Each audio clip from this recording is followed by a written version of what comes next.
Takut kilung jong kajing syai Sipai kritan tumi Kotor syafran syajing yale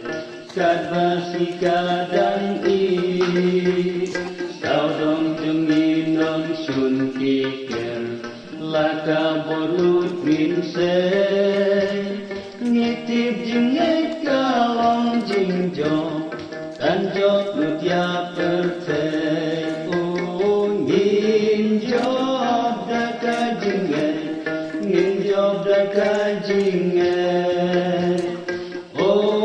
da jing job don burong ngin job daka pertei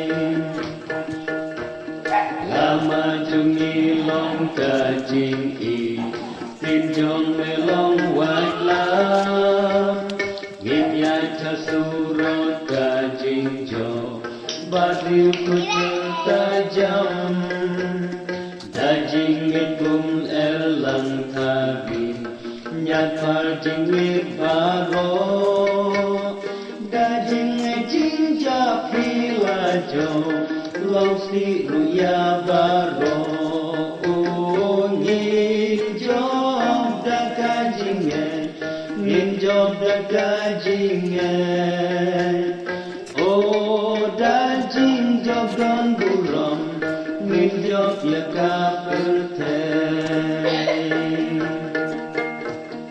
Kaca bapai nong sun mission Hajing rem i serkei Syong sut nim day siap rang ngin tur Ngin ting ki nong sun lei Ngin phong tu bia kajing kun im Pan po rajing shisha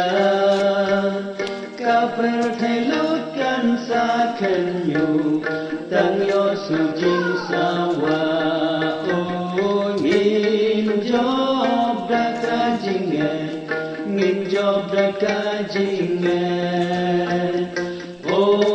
Dajing job don buram Ngin job ya kapertei Kita bajok yaki nong sun Jain tu bali an ai Hab neng hak mat jong ki angel Kerteng jong ki pasyai Tena lor ki lung kajing syai Dolut ai lut hau Ngin job ki sipai kajing dung Haker ten uji su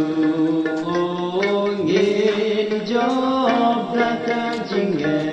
Ngin job da kajinge